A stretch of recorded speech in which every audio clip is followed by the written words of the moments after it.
अभी तक लगा रहे थे क्योंकि हमारी खुदा इतना दिमाग नहीं कि हम कविता में लगाए। पहले वाह वाह न करो, पहले माल देख लो, पहले इस्तेमाल करें फिर विश्वास करें।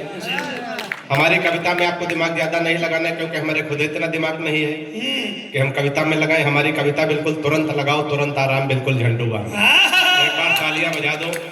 सांसद जी कह रहे थे मुझे जानना है, लेकिन मैं जानता हूं आपका, मैंने बड़ा नाम सुना है, बिहार में मैंने कई कवि सम्मेलन किए हैं।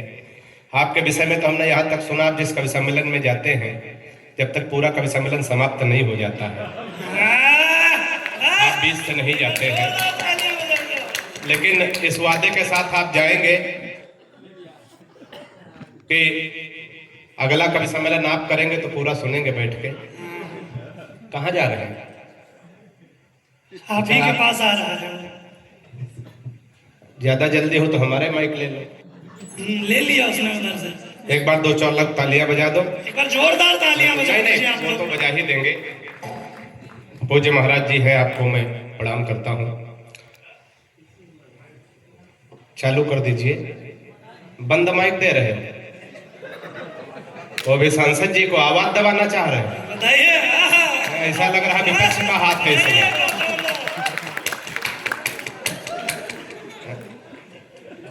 ये संसद भवन नहीं है कि नहीं नहीं, वो नहीं है, लेकिन हमको लगता है माइक जरूर भारत जोड़ो यात्रा वाला।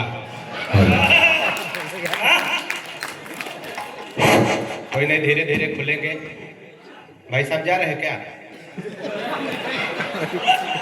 नहीं, आप तो आ रहे हैं, भाई साहब जा रहे हैं। बहुत मन से आ जाओ भाई साहब, बैठ जाओ। बौखल साहब जी, कवियों को वही लोग सुनते हैं जो बौखल होते हैं। बौखल का जो दूसरा शाब्दिक अर्थ है हम लोग के जुबान में, हम लोग जो उसको समझते हैं, वो दीवाना जो होता है, हर किसी चीज के लिए दीवाना।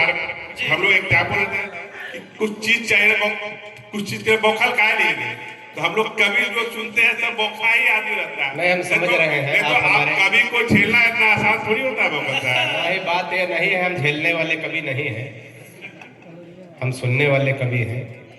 आप सुनाने और सुनने दोनों वाले बहुत अच्छा है, आप बौखलों को सुन रहे हैं, ये अच्छी बात है। आप हमारे बड़े भाई हैं, तो आपको मैं प्रणाम करता हूँ। कवि सम्मेलन में 3 लोगों की जिम्मेदारी होती है। बार बार संचालक कह रहे हैं कि ताली बजाओ ताली बजाओ। अरे काहे बजाओ? माल बढ़िया होगा तो बिकेगा, कहने नहीं पड़ेगा। 3 लोगों की जिम्मेदारी होती है सांसद जी। एक तो संचालक जो रवि बहुत बढ़िया संचालन कर रहे हैं। दूसरी जिम्मेदारी इन सब कवियों की, सब अच्छे कवि हैं हमको छोड़ करके, हम बहुत अच्छे कवि हैं।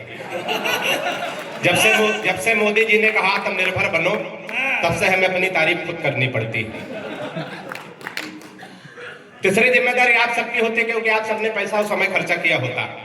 संसद जी एक की जिम्मेदारी कम हो तो कवि सम्मेलन जमने वाला नहीं। अभी हम आ रहे थे इधर सड़क के किनारे किनारे डाल्टनगंज से इधर, तो हमने देखा सड़क के किनारे किनारे एक आदमी गड्ढा खोद रहा था, दूसरा आदमी उसमें मिट्टी डाल रहा था। फिर अगर आदमी गड्ढा खोदे दूसरा मिट्टी डाले, हम रुक गए। हमने कहा भाई साहब कौन सा कार्यक्रम चल रहा?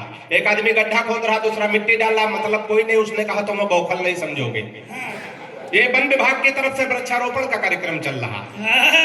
इसमें 3 लोगों की ड्यूटी लगाई गई थी। महाराज जी, एक आदमी गड्ढा खोदेगा, दूसरा पेड़ रखेगा, तीसरा मिट्टी डालेगा। जो पेड़ रखने वाला है छुट्टी पर है, हम लोग अपना काम करते हैं। तो आप तालियां बजा दो बढ़िया से, आप पेड़ रखने वाले हो, है ना? कि जब से सांसद जी कवि सम्मेलन शुरू हुआ है, आप जाना चाहते हो तो जा सकते हैं, लेकिन मैं कविता बहुत बढ़िया सुनाने वाला हूँ। वो आपको सुन के जाएंगे। आप चिंता ना करें बौखल साहब, मैं आपको सुन के जाऊंगा। बहुत अच्छा, मैं ज्यादा देर सब नहीं सुनाऊंगा, मुश्किल से 1-1.5 घंटा पढ़ूंगा। तालियां बजा दो, हंसने की बात नहीं है। सारी रात सुनाएंगे, मैं सारी रात इधर हम देख रहे हैं। बहुत अच्छा, एक बार तालियां सांसद जी के लिए बजा दो, मैं शुरू करता हूँ। आइए मैं संस्कारों से हाथ से निकालता हूँ, हाथ से हर जगह है। सांसद जी मैं समझ